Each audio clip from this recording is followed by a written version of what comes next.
سیدھے چلے 24 نمبر کے گیٹ سے اندر داخل ہوئے اور سیدھے چلے اور حضرت عمر بن خطاب رضی اللہ تعالیٰ عنہ نے چھلانگ لگائی اور سیدھے کعبۃ اللہ پر چڑھ گئے اور کعبۃ اللہ پہ چڑھ کے حضرت عمر نے اعلان کیا اے مکہ والوں سنو آج تک تم نے میری محمد سے دشمنی دیکھی تھی اب دوستی دیکھ لینا آج تک جھگڑنا دیکھا تھا جڑنا دیکھ لینا دیکھتا ہوں کون ماں کا لال محمد مصطفیٰ کے راستہ روکتا ہے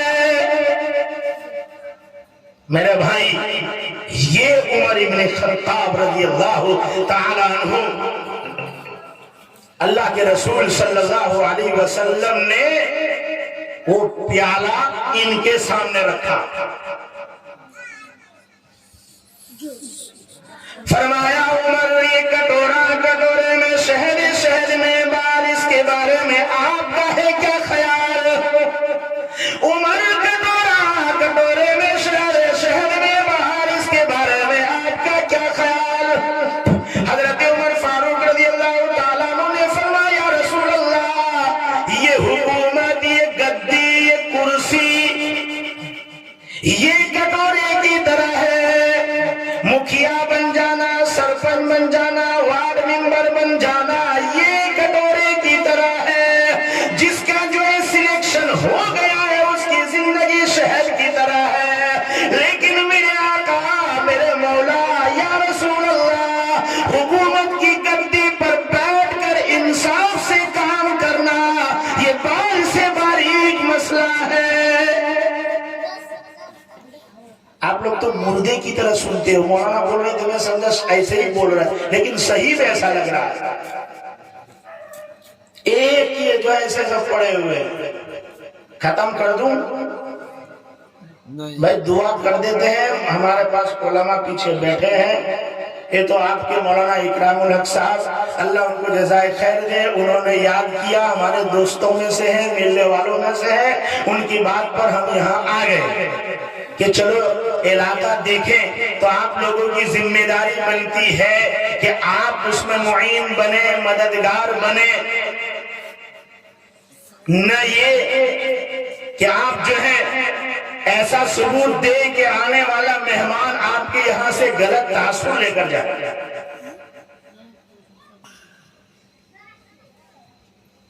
وہ ایک اتفاقی بات تھی کہ مولانا دور سے مہمان تھے اور ان کی فلائٹ اس لیے ان کو پہلے بیان کروا لیا اس کا یہ مطلب نہیں ہے کہ انہوں نے بیان کر دیا تو دوسرے عالم نہیں ہے الحمدللہ مہمان تھے عزت سراہوں پر ان سے بڑے بڑے علماء اسٹیج پر ہیں اور یہ کیا افراد پرستی اسلام نہیں سکھاتا شخصیت پرستی اسلام نہیں سکھاتا اسلام نے ہر ایک کو اللہ کے ساتھ جوڑا ہے بندے کے ساتھ نہیں اس لیے بھی یہ ایک قسم کی آپ کی حماقت ہے بستی والوں کی کہ چلو مولانا چلے گئے سب چلو ایسا کیسا چلو تو ان کو کون سنے گا میرے بھائیوں تو کہا حکومت کٹورے کی طرح جس کا سلیکشن ہو جائے مکھیا سرپنچ بن جائے اس کی زندگی شہد کی طرح لیکن انصاف سے کام کرنا یہ بال سے باریک ہے کٹورا اٹھایا اور اٹھا کر حضرت عثمان غنی کی خدمت میں رکھا حضرت عثمان غنی رضی اللہ تعالیٰ عنہ سے پوچھا عثمان کٹورے میں شہد میں بال اس کے بارے میں کیا ہے خیال حضرت عثمان نے فرمایا یا رسول اللہ میں جواب دوں اپنی طرف سے اس سے پہلے میں کچھ جملے عرض کروں فرمایا بالکل بول سکتے نبی بولے صحابہ سنے صحابہ بولے نبی سنے اور نبی ان پر کوئی نکیر اور اعتراض نہ کرے وہ بھی حدیث ہے فرمایا بولو حضرت عثمان غنی رضی اللہ تعالیٰ عنہ نے نبی کی موجودگی میں جملہ ارشاد فرمایا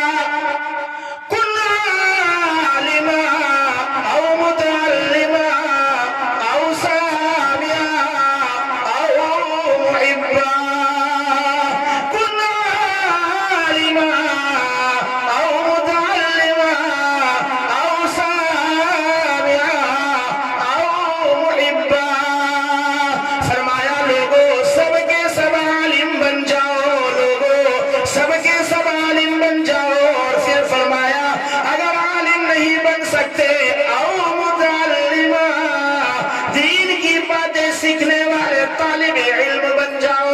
کہا اگر یہ بھی تم سے نہیں ہو سکتا او سامیا, کہیں مولانا اکرام الحق جیسے نیک سوچ کے انسان اگر دینی مجلس لگاتے ہیں, علماء کو بلاتے ہیں او سامیا, تو دین کی باتیں سننے والے بن جاؤ, اسی میں اپنا نام لکھوا لو. فرمایا اور اگر یہ بھی تم نہیں کر سکتے او محبا, ان علماء سے محبت کرنے والے بن جاؤ, ان سے محبت ہی کرو کم سے کم.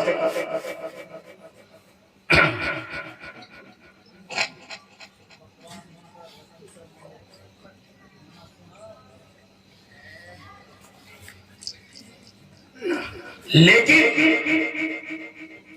محبت تو کیا کریں گے.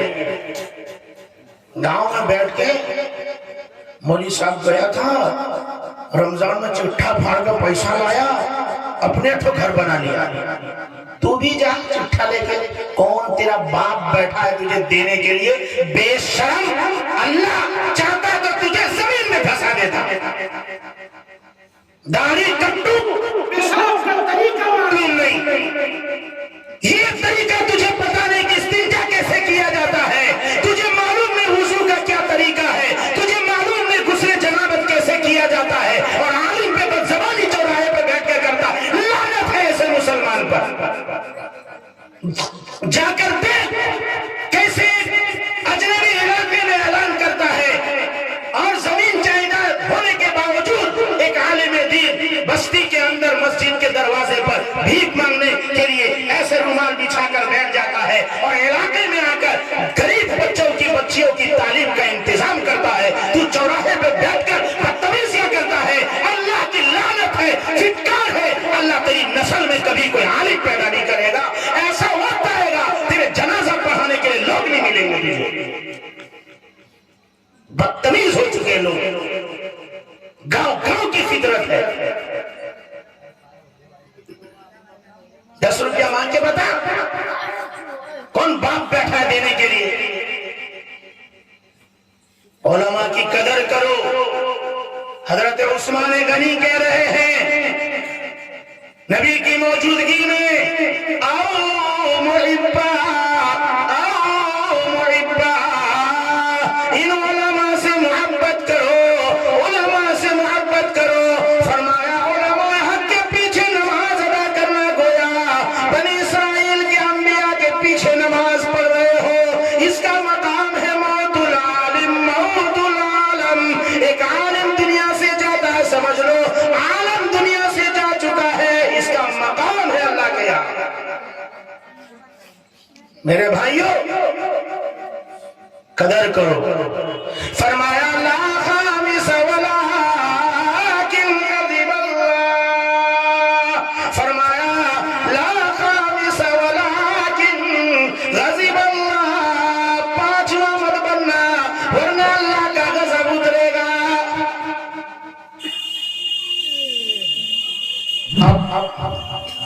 حضور صلی اللہ علیہ وسلم سے فرمایا اب بولتا ہوں یا رسول اللہ. فرمایا بولو. فرمایا یا رسول اللہ علم کٹورے کی طرح ہے, یہ علم کٹورے کی طرح ہے, اور جس کے پاس اللہ نے علم دیا ہے اس کی زندگی شہد کی طرح ہے. وہ ہر ایک چیز کے مسائل کو جانتا ہے, کما حق وہ عبادت کرنے کی کوشش کرتا ہے, اللہ کا قرب حاصل کرتا ہے, اس کی زندگی شہد کی طرح ہے.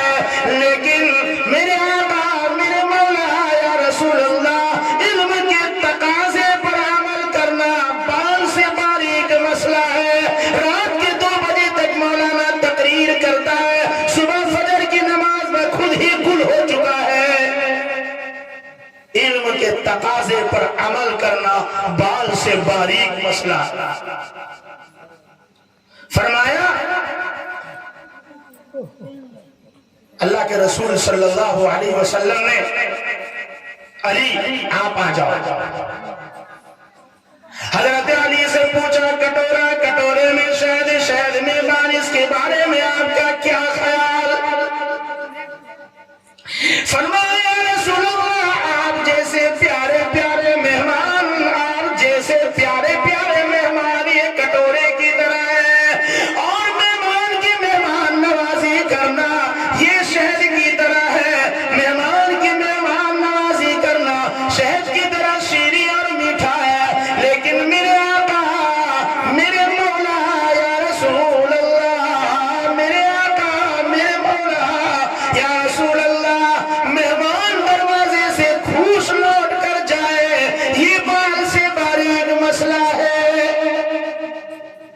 ہاں مہمان کا اکرام.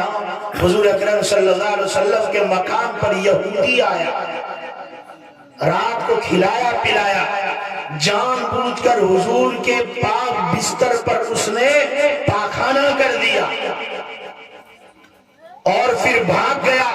صبح جلدی حضور اٹھے ہیں تو دیکھا بستر گندا ہے, حضور پریشان ہے. مہمان کو کوئی تکلیف تو نہیں ہو گئی, مہمان کو کوئی تکلیف تو نہیں ہو گئی. حضور اکرم صلی اللہ علیہ وسلم ادھر پریشان ہے, وہ ادھر سے لوٹ کر آ رہا ہے دیکھنے کے لیے کہ پتہ نہیں کیا حال ہے. اللہ کے رسول صلی اللہ علیہ وسلم اپنے ہاتھوں سے خود اس بستر کو دھو رہے ہیں اور اسی غم میں ہے کہ میرے مہمان کو کہیں تکلیف تو نہیں ہو گئی. میرے بھائیوں, اس کٹورے کو حضرت فاطمہ الزہرا رضی اللہ تعالی عنہا کی خدمت میں پیش کیا. فرمایا مائیں سنے, فرمایا فاطمہ بیٹی یہ کٹورے میں شہد میں بال, اس کے بارے میں آپ کا کیا خیال؟ کٹورے میں شہد میں بال, بیٹی فاطمہ اس کے بارے میں آپ کا کیا خیال؟ بیٹی فاطمہ تو زہرا رضی اللہ تعالیٰ عنہا کے جملے کو یاد کرے میری مائیں بہنیں. فرمایا حیا عورت کی زندگی کٹورے کی طرح ہے, عورت کی زندگی کٹورے کی طرح ہے. عورت کی زندگی میں اندر جو حیا اور شرم ہے وہ حیا اور شرم شہد کی طرح ہے. لیکن میری ماں اور میری بیٹی اور میری بہنیں اس بشر بازار اپنے اس حیا اور شرم کو نیلام نہ کر دے, یہ بال سے باریک مسئلہ ہے. عجیب ہے, لوگوں کو دیکھ کر پلو لیتی ہے اور منہ ڈھانکتی ہے اور پورا پیٹ بلوچ میں کھلا ہے. یہ کیسا نوٹنکی پنا ہے؟ منہ پہ پلو ہے اور پیٹ کھلا ہے. کیسا بے غیرت مرد بھی ہے, اپنی بیوی کو ایسے لباس پہناتا ہے, کیسا بے شرم ہے. اس معاشرے پر لگام لگانا ہر مرد کی ذمہ داری ہے, ہر مرد کی ذمہ داری ہے. میرے بھائیوں ختم کرنے جا رہا ہوں, آپ لوگ ادھر ادھر کر رہے ہیں, اسٹیج پر بھی بھاگا بھاگی ہے, سب کو سونے کا, میں بھی ختم کرتا ہوں. فرماتے ہیں حضرت فاطمہ الزہرا رضی اللہ تعالی عنہا نے ہمت کر کے حضور سے پوچھ لیا کہ ابا آپ ہی بتا دیجئے کٹورے میں شہد میں بال, اس کے بارے میں آپ کا کیا خیال؟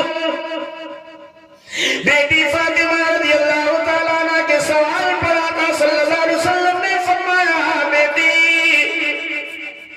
اللہ کی معرفت, اللہ کی پہچان, بزرگی, ولایت یہ کٹورے کی طرح ہے. لیکن جسے معرفت مل جائے اور جسے ولایت حاصل ہو جائے اس کی زندگی شہد کی طرح ہے. لیکن اس ولایت پر موت تک اپنے آپ کو, معرفت پر موت تک اپنے آپ کو باقی رکھنا یہ بال سے باریک مسئلہ ہے. شروع میں مولوی صاحب یہ وہ فلاں سب ہوتا ہے, لیکن بعد میں تھوڑا دنوں کے بعد پھر چالو ہو جاتا ہے. فرمایا زمین والے کی گفتگو ختم ہو گئی, ابو بکر کی گفتگو, عمر کی گفتگو, عثمان کی گفتگو, علی کی, فاطمہ الزہرا رضی اللہ تعالی عنہا کی, اور پھر جو محمد الرسول اللہ صلی اللہ علیہ وسلم کی بات پوری ہو گئی. اتنے میں جو ہے آسمان سے جبرائیل امین آئے. جبرائیل نے فرمایا یا رسول اللہ ہم بھی کچھ لے کر آئے ہیں, ہم بھی سنانا چاہتے ہیں, کہا سنائیے. فرمایا اللہ کا راستہ, جہاد فی سبیل اللہ. یاد رکھنا ہے جہاں بھی حدیث میں فی سبیل اللہ کا لفظ آیا ہے وہ جہاد کے لیے آیا ہے, تبلیغی جماعت کے لیے نہیں آیا ہے.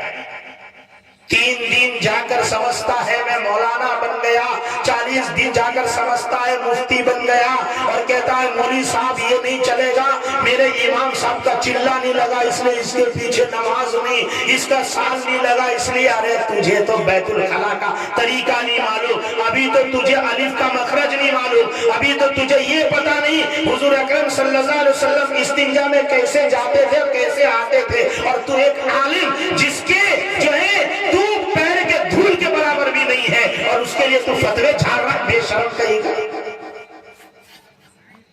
جہاں بھی آیا ایسے نہیں بول رہا, علماء بیٹھے آپ کے اسٹیج پر تماشا کر رکھا, ہر کوئی سمجھ رہا ہے ہم مولوی بن گئے. تو کیوں 10 سال لگاتے ہیں یہ, کیوں ماں کو چھوڑ دے, باپ کو چھوڑ دے, رشتہ دار کو چھوڑ دے, دوست کو چھوڑ دے, کھیلنے کی عمر چھوڑتے ہیں اور جو ہے مار بھی کھاتے ہیں, ٹھنڈی بھی برداشت کرتے ہیں, دور بھی رہتے ہیں, اور میرے بھائیوں ایسا سوکھا موکھا کھاتے ہیں اور پھر 10 سال گزارتے ہیں. 3 دن کیا نہیں گیا, پھر ایک نیا طریقہ لے کر آ گیا کہ جس عورت نے جماعت میں وقت نہیں لگائے وہ عورت تعلیم بھی نہیں کر سکتی. ارے کون سے لائے تھے؟ یہ سب فتنے ہیں جس سے دین کو نقصان ہو رہا ہے, اس لیے علماء کی قدر کریں. آپ کو صحیح دین ایک عالم ہی بتا سکتا ہے. فرمایا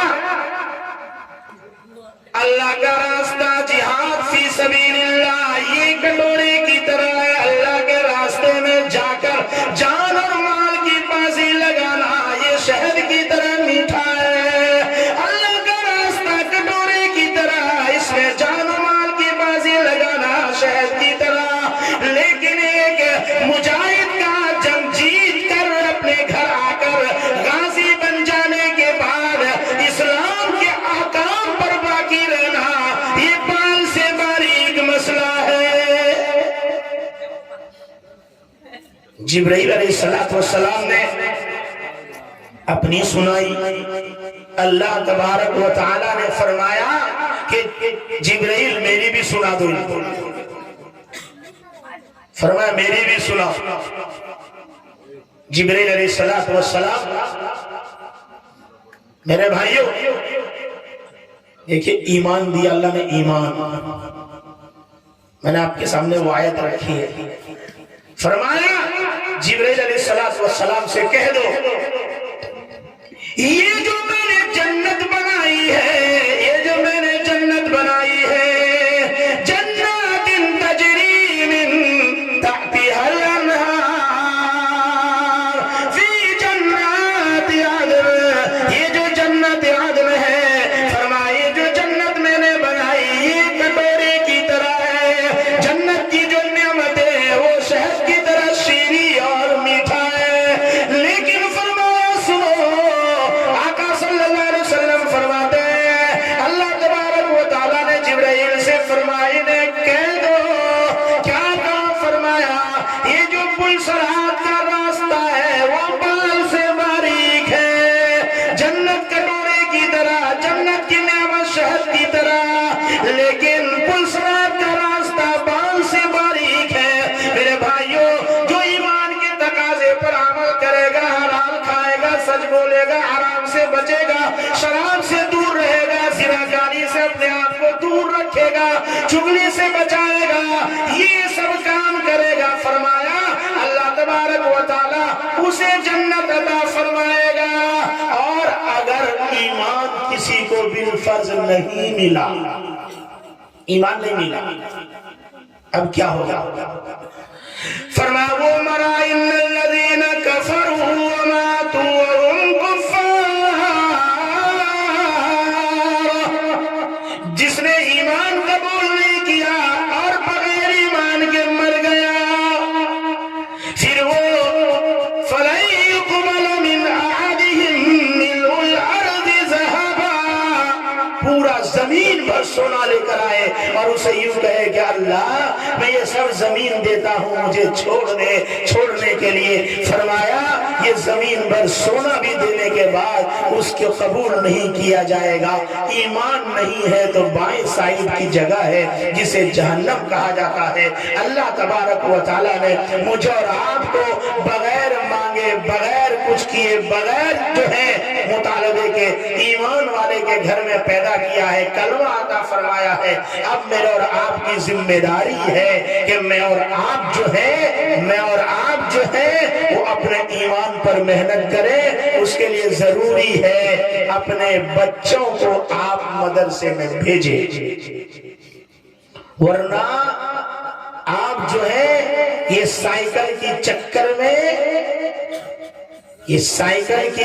میں اسکول کی کھچڑی کے چکر میں 700 روپے کے چکر میں ایسا نہ ہو کہ آپ کی اولاد ایمان سے ہاتھ دھو بیٹھے اور وہ مرتد بن جائے، ایسا نہ ہو۔ اس لیے اپنے بچوں کو آپ بعد میں ڈاکٹر، پروفیسر، انجینئر، میکینک جو بنانا ہو بنانا، پہلے اپنے بچوں کو گاؤں میں آپ کو اللہ نے مدرسہ دے دیا ہے، اس مدرسے میں اپنے بچوں کو بھیجیں اور اس کے ایمان کی حفاظت کا پہلے سامان مہیا کریں۔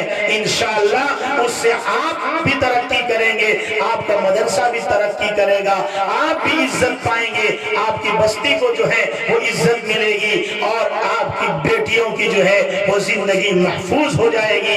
اور جو بڑے مدرسے میں نہیں جا سکے ہیں تو وہ علماء سے تعلق رکھیں، وہ جماعت میں جائیں اور جا کر دین کو سیکھیں، لیکن علماء کا مقابلہ نہ کریں۔ دین سیکھیں جماعت میں جا کر، علماء کا مقابلہ نہ کریں۔ انشاءاللہ اللہ اتنا تو دے دے گا 6 نمبر کا مذاکرہ کرتے کرتے کہ حلال کی تمیز ہو جائے گی، حرام کی تمیز ہو جائے گی، آپ حلال کمانے والے بن جائیں گے، حرام سے بچنے والے بن جائیں گے، اور جو ہے میرے بھائیوں آپ زکوٰۃ نکالنے والے بن جائیں گے۔ یہ پورا علاقہ بہار کا، جھارکھنڈ کا گنتی کے ساتھ زکوٰۃ نہیں نکالتا۔ ہاں، جو قوم زکوٰۃ نہیں نکالے گی اللہ اس قوم پہ قحط سالی لائے گا۔ مارا ہوا نا مارا، کورونا میں آدمی مرا اور بارش نہ ہونے کی وجہ سے کھیتی میں مارا۔ جو قوم زکوٰۃ نہیں دے گی وہ اسی طرح مرے گی۔ ہاں، دیتے ہی نہیں۔ دومن دھان سے کیا ہوتا ہے؟ دھان ہوا تجھے 1000 من اور دومن دے گا۔ یہ سب جو ہے بارش کے پانی سے کھیتی ہوتی، اسی زمین ہے 10% دینا پڑے گا۔ 1000 من میں 100 من دو، اسی زمین ہے سب۔ پوچھئے کسی نے کہ علماء سے پوچھئے، بھر رہا ہے گھر میں، بتائیے اشری زمین۔ زکوٰۃ دیجئے، گن کر دیجئے، 100 میں سے 2.5 روپیہ دیجئے، 40 میں سے روپیہ دیجئے، لاکھ میں 2.5 دیجئے، کروڑ میں 2.5 لاکھ دیجئے۔ ہے مولوی صاحب 2.5 لاکھ، اور یہ 2.5 لاکھ دماد نے مانگا ہے 20 لاکھ۔ دماد میرا پروفیسر ہے، 1 لاکھ کا تنخواہ ہے تو فقیر کیوں ہے؟ 1 لاکھ کا تنخواہ ہے تو فقیر چل رہا کیوں ہے؟ یاد رکھیے، ایک عالم 10,000 12,000 15,000 کماتا ہے، لیکن کپڑا اللہ اس کو عزت کا پہناتا ہے، اللہ اسے سوٹ بوٹ میں رکھتا ہے، عزت سے کھاتا ہے، عزت سے جیتا ہے۔ اور یہ حرام خور سسور کی گاڑی پر گھومنے والا ماسٹر، ٹیچر، یہ 11 مہینے 12 مہینے 1.5 سال سے تنخواہ نہیں ملی، اسی عالم کے دروازے پر جا کر کہتا ہے ابھی تنخواہ نہیں ہوئی ہے مولوی صاحب، ذرا مجھے 10,000 قرضہ دے دو نا۔ کوئی عالم اسٹی ماسٹر کے دروازے پہ نہیں جاتا، یہی ماسٹر فقیر جاتا ہے اسی عالم کے دروازے پر پیسہ مانگنے، کیونکہ انٹرنیشنل فقیر ہے۔ ماسٹر بنو، ماسٹر بنو، ماسٹر سب کچھ بنو، پہلے نمازی بنو، مسلمان بنو۔ مالداروں سے اللہ حساب لے گا، غریبوں سے نہیں لے گا، مالداروں سے لے گا۔ اور مولوی صاحب سے ایک اللہ سوال پوچھے گا، صرف اتنا کہ تیرے پاس علم تھا، کتنا عمل کیا، اتنا ہی سوال ہے مولانا سے۔ اور مالدار سے 2 سوال ہے، 2 بتا تو نے مال کہاں سے کمایا اور کہاں خرچ کیا، کمایا بھی کہاں سے وہ بھی بتا،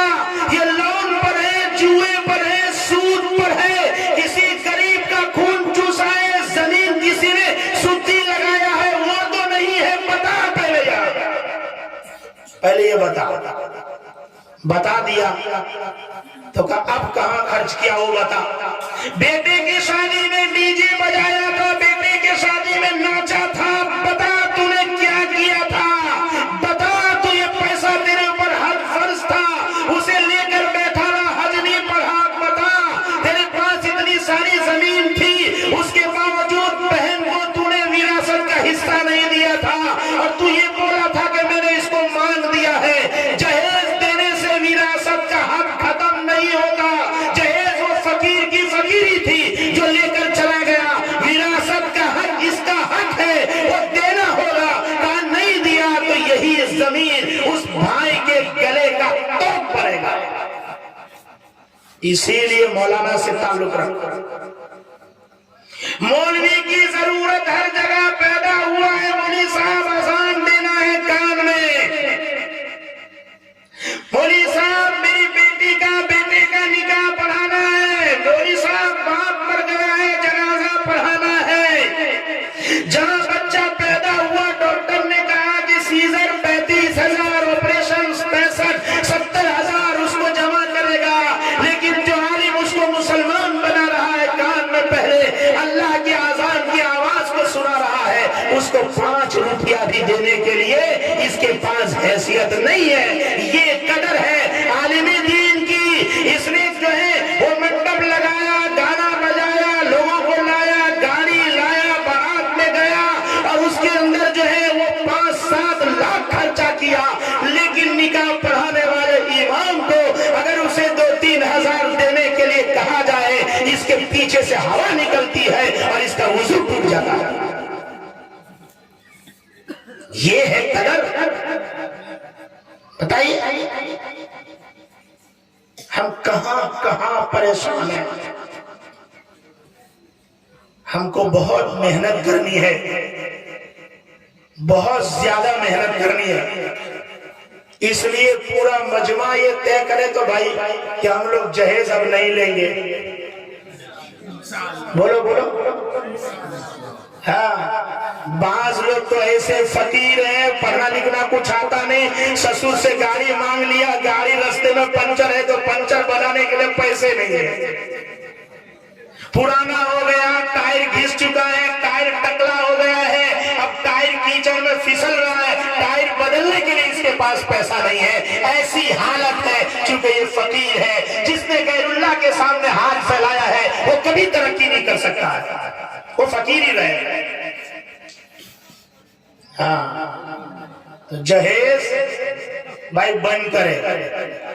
لیکن مجھے جب پتا چلتا ہے کہ ایک مولوی صاحب ہے اور وہ عالم بنا ہے علاقے میں اور اس کے سسر نے اس کو گاڑی دیا اور وہ کم بخت اپنی بیوی کو لے کے, وہ عالم نہیں وہ ظالم ہے, وہ اپنی بیوی کو لے کر بائک پہ گھوم رہا ہے, ایسے مولوی پر بھی لعنت.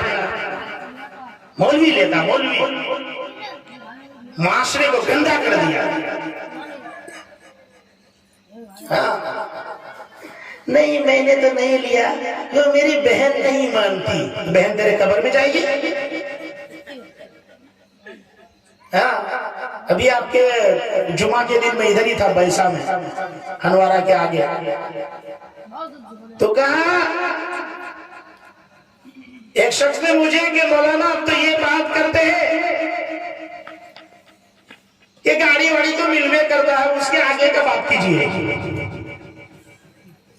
بیٹھک کرنے ایسا بیٹھتے اور بولے مہر ہے, مہر کیا ہوتا ہے؟ وہ تو بڑھیا ہو جائے گی, بڑھوا مر جائے گا تو جنازے پہ آ کر بڑھیا کہے گی ہم معاف کر لیے کٹا مہر. بے شرم بڈھا 70 سال کا ہو گیا اور بیوی کا مہر باقی ہے. بے شرم کہیں کا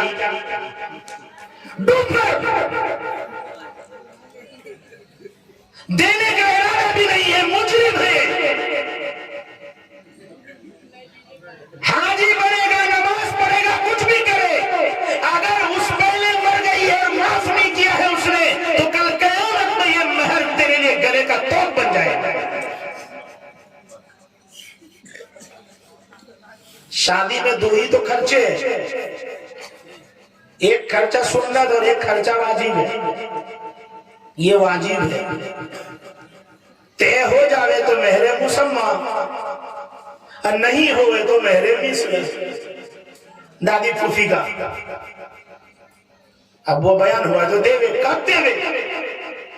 اسی وقت مجلس میں دے وے. گدھا اگر تجھے بائک نہیں ملی اور تجھے فور ویلر نہیں ملا تو بارات واپس لے کے جائے گا. گاڑی نقد چاہیے، بیوی نقد چاہیے، بیٹی نقد چاہیے اور مہر ادھار.